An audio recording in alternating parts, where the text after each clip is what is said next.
I was at nine. Yeah, and I was a team commander, and which was it was great. I mean, I was a team commander my entire time at with the Marine Raiders. Um, you're at nine, you're kind of staring down the barrel of major, and you'll hit that, and you'll be at your 10 years, and then they kind of got you. And it was really like a kind of a transitional time for MARSOC as a whole. In the beginning, originally they just wanted every operator to be there, like enlisted included, just there for 5 years, and then you rotate back into the fleet.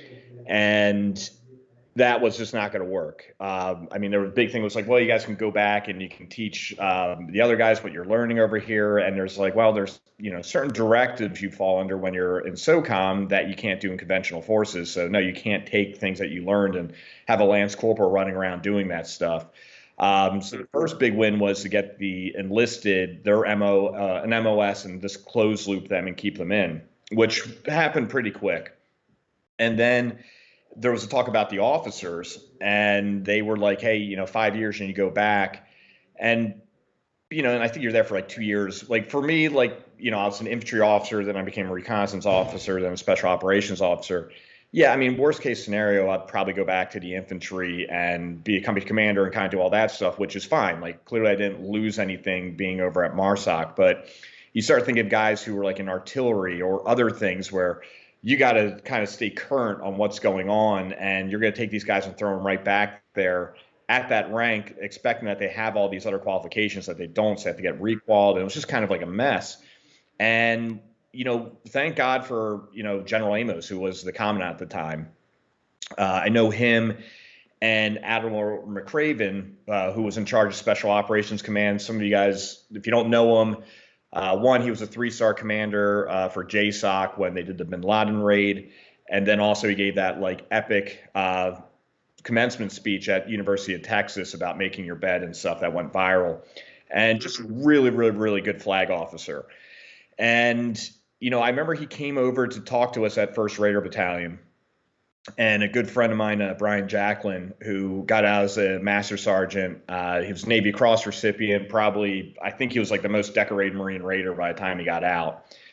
And we're like kind of talking like, man, he's like, I just wonder what's going on with our generals. He's like, I might ask Admiral McCraven if the Marine Corps generals like us. And it was like, I'm like, yeah, man, go for it. So we're talking, McCraven's being great. And he's like, all right, guys, any questions? And Bryan looks at me and kind of like, should I do it? Kind of a look. And I'm like, yeah. He just raised his hand and he's like, yeah, exactly. Like, I'm just getting in the corner here. Whatever happens, that's on you. But McCraven's like, yeah, Bryan, like, what do you need? And Bryan's just like, Admiral, do our generals like us in the Marine Corps? And he kind of laughed and he's like, well, he's like, listen, I'm really good friends with your commandant, James Amos. And he's like, Jimmy and I, we go out and have some drinks. And he's like, if Jim could, he would paint a MARSOC emblem on every Muse ship. Like he knows you guys are the future, the way like the current op tempo is going to be, and the future wars are going to be these surgical things. Dot dot dot dot dot. And he's like, so he loves you, but he's like, you're 3 and you're 2 stars, not so much. He's like, but don't worry, like I'm a Navy SEAL, everyone hates me too. So he's like, welcome to the club.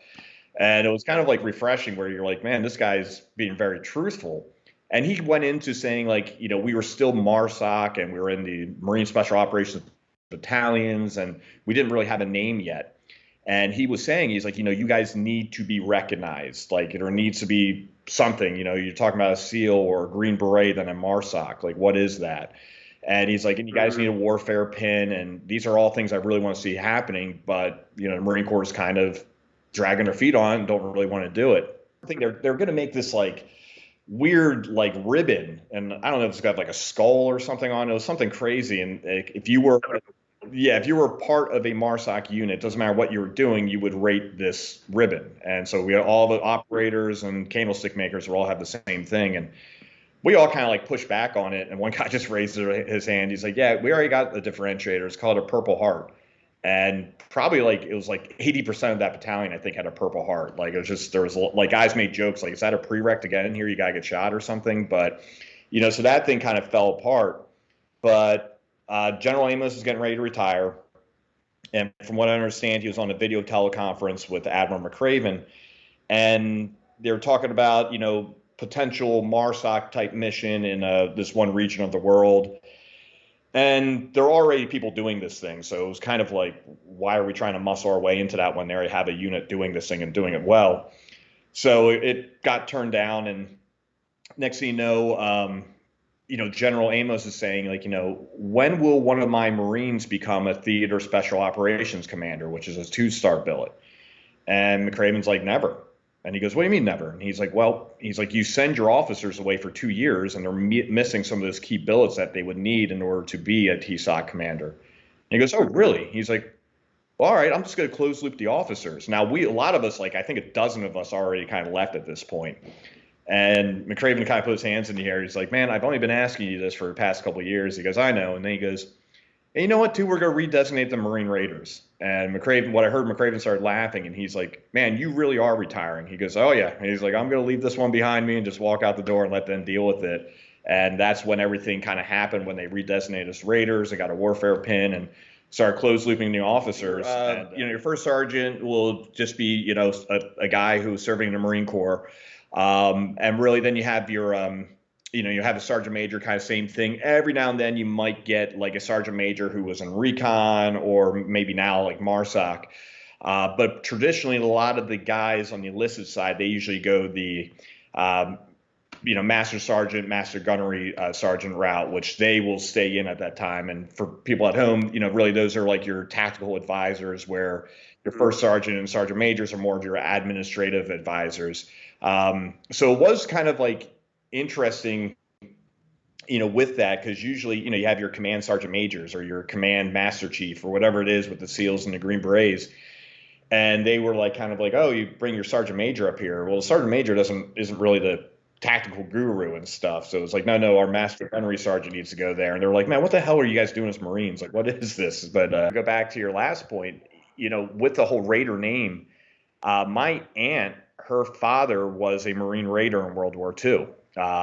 He was a machine gunner, and they asked him to, come over and join this thing called the Raiders. And I think they offered him like 3 more days of vacation. He's like, oh, sure, I'll take it. Then he's on Guadalcanal and all that's going sideways. And he's like, man, I don't know if I'm going to see my 3 days. But, he did well. He made it through, and they disbanded the Raiders during World War II. But I know he paid off his house, because when they're on the island hopping campaign, he was just playing poker and just won a lot of money and kept sending it back.